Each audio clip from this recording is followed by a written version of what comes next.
En politique fédérale, le député de Montmorency, Charlevoix, Haute-Côte-Nord, dresse un bilan positif de la dernière année parlementaire.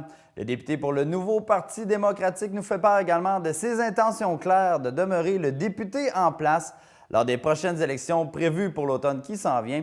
Donc voici l'entrevue avec le député Tremblay.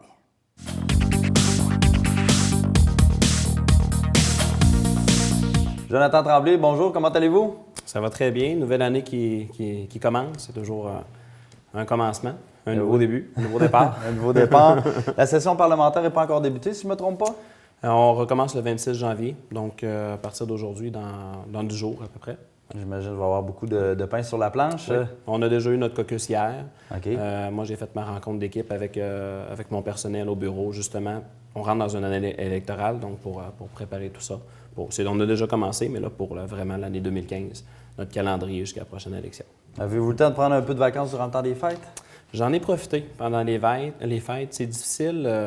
Le comté que j'ai a beaucoup d'événements, surtout l'été. C'est difficile de prendre des vacances. Donc, le mois de janvier est plus tranquille. J'en ai profité de prendre des vacances là, justement parce que j'en prendrai plus jusqu'aux prochaines élections pour la campagne électorale, mais pour le travail qu'il y a à faire avant aussi. Donc, vous avez fait le plein d'énergie. Avant de parler de ce qui s'en vient pour 2015, on va faire un petit retour parce que l'heure est au bilan pour le NPD pour 2014. On va parler du NPD surtout à Ottawa, les grands dossiers. Après, on va tomber dans le plus particulier. Est-ce que, selon vous, le NPD dresse un bilan positif de son travail à Ottawa en 2014? Oui, bilan positif. Je considère que j'ai le meilleur chef de Thomas Mulcair de tous les partis confondus. On a une excellente équipe aussi, autant nationale, mais aussi la région de Québec. On travaille en équipe ensemble sur plusieurs dossiers. C'est quelque chose qu'on a développé, même pour la prochaine campagne électorale. Il y a beaucoup de choses qu'on va faire en équipe pour être plus fort pour la région de Québec, incluant Côte-de-Beaupré, l'Orléans et la périphérie. Si on recule dans l'année, déjà le printemps passé, 2014, on commençait déjà à parler du projet de port pétrolier Cacouna. On disait justement que ça prenait des études environnementales et économiques avant d'approuver un tel projet, quelque chose qu'il n'y a jamais eu. Donc, l'histoire nous a donné raison. Actuellement, le projet est en arrêt justement parce qu'il manque d'études. Donc, les instances gouvernementales ont mis un frein Donc, c'est vous qui avez mis ça de l'avant, cet aspect-là? C'est nous, c'est la population, c'est le fait qu'il y a des gens qui se sont opposés à ce projet-là, puisqu'on n'avait aucune idée sur l'impact que ça pouvait avoir sur les belugas et sur l'économie aussi de la région. Ça aussi, c'est important pour un projet doit être durable avant d'être accepté. Il y a plusieurs autres dossiers, mon assurance-emploi, Poste Canada. Mais au niveau local, sur le territoire, êtes-vous aussi satisfait du travail que vous avez effectué? Ça fait 2-3 ans que je fais beaucoup de porte-à-porte, que je fais beaucoup de rencontres. Pour avoir des sons de cloche de la population? Pour avoir des sons de cloche de la population. Et ce que j'essaie de faire, c'est vraiment d'avoir le pouls de la population, mais aussi d'améliorer le sort de ma collectivité. C'est mon objectif en politique.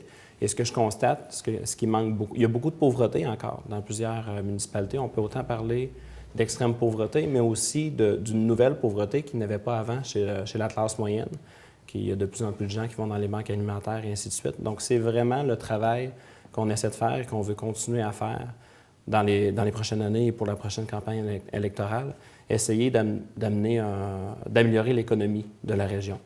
Donc, avoir une vision Côte-de-Beaupré, une vision Île-d'Orléans, une vision Charlevoix, pour diversifier l'économie, pour stimuler l'économie dans la région. C'est l'objectif qu'on a. Et pour s'adapter aux diverses réalités, j'imagine, de ces territoires-là. Chacune de ces régions-là ont des ressemblances, mais il y a aussi beaucoup de différences. Donc, c'est pour ça qu'il faut avoir une vision par région. Mais il faut travailler sur le développement économique. Et tout va en découler aussi. S'il y a plus d'entreprises, il va y avoir moins de pauvreté, l'accès va être plus facile à différents services parce qu'il va y avoir plus d'argent qui va circuler dans la communauté. Donc, tout est interrelié. On sait que la présence d'un député sur le terrain en est beaucoup pour son travail.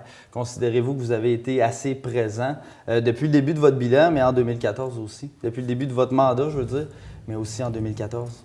Je crois que oui. On essaie d'être présent. J'essaie d'être présent partout sur le territoire, donc répartir mes efforts autant sur la Côte-Nord, à Québec, sur la Côte-de-Beaupré, parce que le comté est grand, pour que je puisse rencontrer un maximum de personnes dans la circonscription.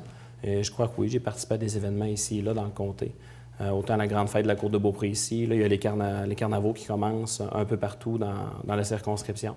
Donc, j'essaie de faire un maximum d'événements. C'est souvent à cet endroit-là qu'il y a des gens qui viennent me voir, qui me disent « J'ai un problème à l'assurance emploi, j'ai un problème avec mon passeport. » Là, je peux les référer à la bonne personne ou des fois, on peut même traiter le dossier assez rapidement. Auriez-vous aimé être plus présent ou vous jugez que votre présence est suffisante? Bien, on veut toujours être plus présent, mais il y a aussi notre travail à Ottawa, il y a le travail de bureau à faire. Donc, je pense que l'important, c'est de trouver l'équilibre. Je pense que je l'ai trouvé entre la présence sur le terrain, mais aussi le travail qu'il y a à faire au bureau et à Ottawa. Parlons maintenant de ce qui s'en vient, car 2015, c'est une année électorale et je crois que vous êtes déjà en train d'organiser votre campagne. Donc, ça s'annonce une grosse année pour Jonathan Tremblay? Ça va être une grosse année. Oui, c'est une année électorale, donc il y a toute la préparation à faire. On parle de membership, de l'argent ramassé, donc de la planification aussi de la prochaine campagne. Il y a des postes clés pour la prochaine campagne, des gens que la plupart sont déjà trouvés, mais on veut toujours en avoir comme plus. Directeur de campagne, quand vous parlez de postes clés, c'est ça. Directeur de campagne, agent officiel, ainsi de suite. Mais on veut toujours avoir plus de bénévoles pour avoir une meilleure campagne. Donc, c'est un travail qu'on va continuer. Et on est déjà prêt, mais on veut continuer à améliorer aussi notre prochaine campagne, là, notre pré-campagne. On s'entend pour dire, vous serez sûrement d'accord avec moi, que lors de la dernière campagne, il y a eu un assentiment général pour votre chef, Jack Layton. Est-ce que, selon vous, le NPD et vous, Jonathan Tremblay, vous avez fait vos preuves pour vous faire élire à nouveau? J'ai fait beaucoup de terrain. Je crois que j'ai fait mes preuves autant par rapport à ce que j'ai fait, mais aussi avec l'écoute que j'ai sur le terrain, la rétrospective que j'ai sur mon travail. Je crois que j'ai fait un bon travail, que les gens le reconnaissent.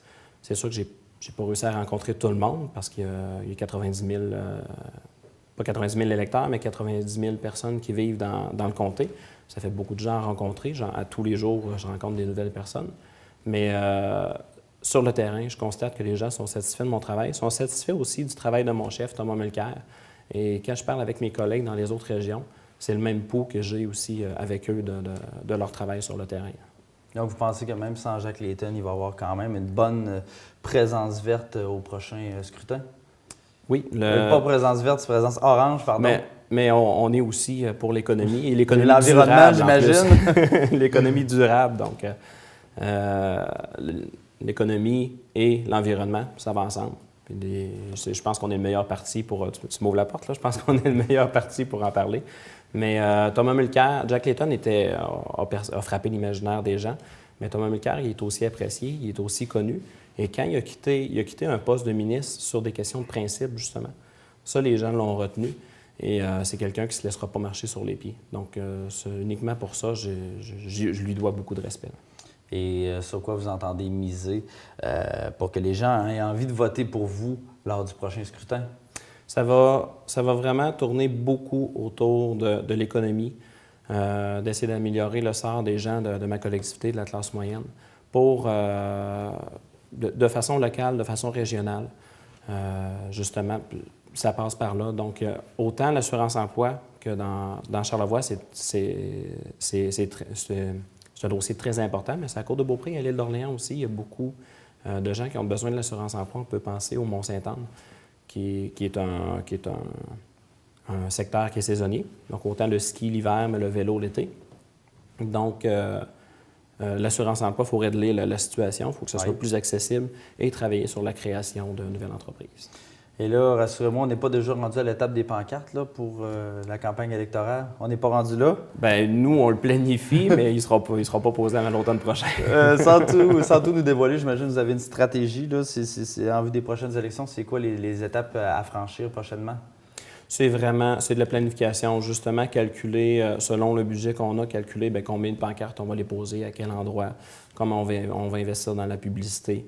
Les efforts répartis sur le terrain, puis l'analyse des différents secteurs, des appuis, ainsi de suite. C'est vraiment... C'est la base. Oui, jusqu'ici, ça se présente bien. C'est la base. Mais il y a aussi les enjeux. Donc, qu'est-ce que les citoyens des différents secteurs, des différentes municipalités ont comme enjeu qui leur tiennent à cœur, qui est important d'identifier. Excellent. Bon, vous avez bien fait de prendre des vacances en janvier, à ce moment-là, parce que je pense que c'est une grosse année qui s'en vient pour vous. Merci, Jonathan Tremblay. Merci à vous, puis bonne année à toute la population de la Côte-de-Beaupré et de l'île d'Orléans.